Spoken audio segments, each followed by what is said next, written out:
Hello friends, welcome to YouTube channel study with Sachin. Friends, आज के video में हम बात करने वाले हैं भारत की परमाणु ऊर्जा के बारे में कि इसमें कौन कौन से हमारे यहाँ पे परमाणु ऊर्जा केंद्र बनाए गए हैं भारत में।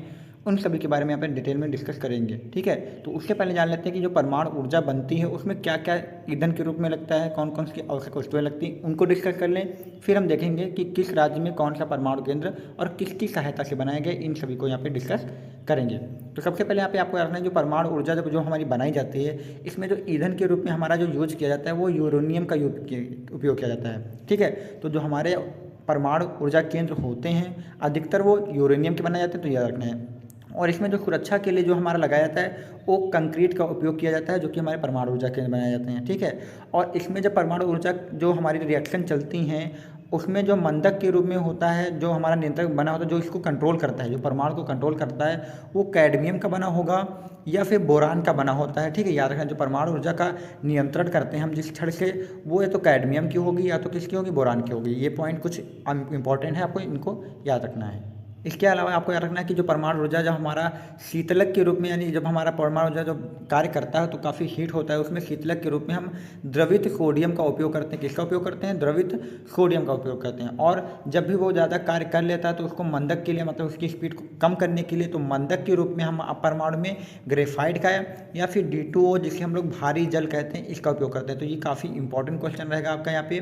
अगर पूछा जाता है आपसे कि परमाणु ऊर्जा जो होती है उसमें जो मंदक का कार्य करता है कौन करता है, तो ग्रेफाइट या फिर आपका भारी जल करता है। तो इंपॉर्टेंट क्वेश्चन आपको इसको याद रखना है। और मंदक के रूप में ग्रेफाइट का उपयोग करने के लिए हम क्या करते हैं, जो भी क्रिया का उपयोग करते हैं उसे हम क्या कहते हैं, पाइल रिएक्टर कहते हैं। यानी जो भी हम ग्रेफाइट का यूज करते हैं, जिस विधि से करते हैं, उसे पाइल रिएक्टर कहते हैं। ठीक है, और ये भी जो तो मैंने आपको बता दिया कि मंदक के रूप में D2O का उपयोग करते हैं। ठीक है, तो ये कुछ इंपॉर्टेंट पॉइंट हैं जो परमाणु ऊर्जा के दौरान उपयोग किए जाते हैं।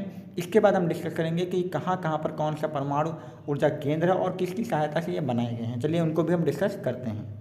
तो फ्रेंड्स, यहाँ पे सबसे पहला हम बात करने वाले परमाणु ऊर्जा केंद्र में तारापुर परमाणु ऊर्जा केंद्र के बारे में बात करने वाले हैं। तो बात करेंगे ये तारापुर परमाणु ऊर्जा केंद्र कहाँ पर है। तो सबसे पहले बता दें कि ये भारत का पहला परमाणु ऊर्जा केंद्र है और ये आपका जो बनाया गया महाराष्ट्र में बनाया गया। कहाँ पर बनाया गया था? तो महाराष्ट्र में ये सबसे पहले बनाया गया था और इसकी स्थापना जो हुई थी 1969 में हुई थी।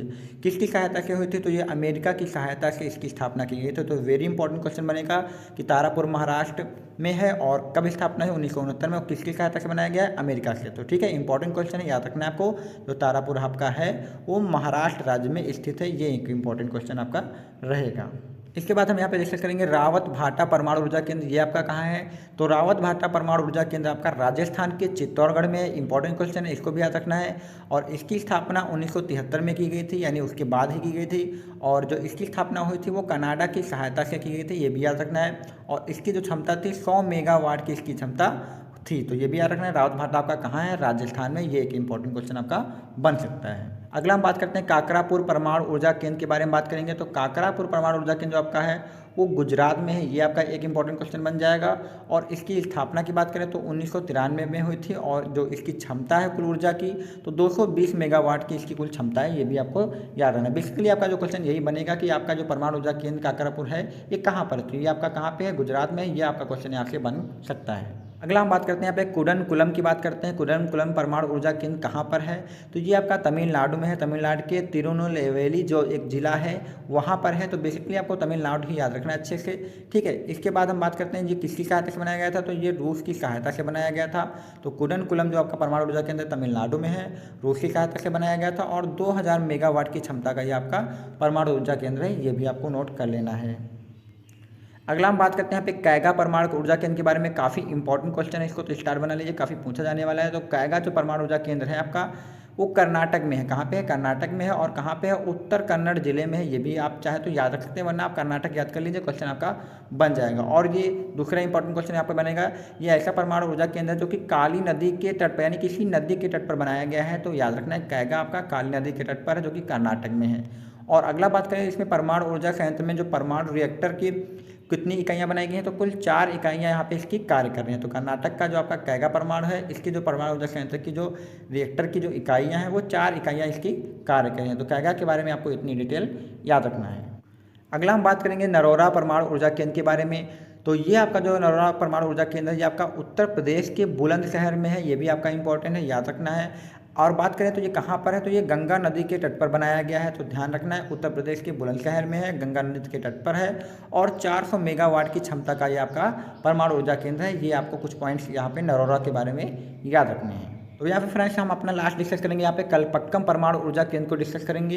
तो ये आपका इंदिरा गांधी परमाणु अनुसंधान केंद्र के नाम से जाना जाता है। ये एक पॉइंट याद रखना है, कलपक्कम परमाणु को हम इंदिरा गांधी परमाणु अनुसंधान केंद्र कहते हैं, ये याद कर लेना है। और ये आपका तमिलनाडु में है, कलपक्कम आपका कहाँ पे है, तमिलनाडु में है, ठीक है। और दूसरा बात, ये एक इंपॉर्टेंट पॉइंट है, तो ये जो आपका जो परमाणु जो ऊर्जा संयंत्र है, ये पूरी तरह से स्वदेशी यानी भारत में ही निर्मित किया गया। तो भारत का पहला पूरी तरह से स्वदेशी रूप से निर्मित परमाणु ऊर्जा केंद्र। इंपॉर्टेंट क्वेश्चन है, अभी तक जितने बने हुए थे वो किसी न किसी अन्य देश की सहायता से बनाए गए थे, लेकिन कलपक्कम जो आपका है वो भारत का स्वदेशी परमाणु ऊर्जा केंद्र है। तो ये आपका इंपॉर्टेंट क्वेश्चन बन सकता है। इसकी जो इकाई क्षमता है, यहाँ पे 2 इकाई लगाई गई है, तो दोनों की इकाई की जो क्षमता है वो 220 मेगावाट है। तो इस प्रकार के क्वेश्चन आप यहाँ पे परमाणु ऊर्जा केंद्र से पूछे जा सकते हैं, आपको अच्छे से याद रखना है। इसी के साथ हमने यहाँ पे सारे पॉइंट्स डिस्कस कर लिए हैं। उम्मीद करता हूँ आप सभी को वीडियो पसंद आएगा। अगर वीडियो पसंद आए तो चैनल को लाइक, सब्सक्राइब और दोस्तों में शेयर करिए।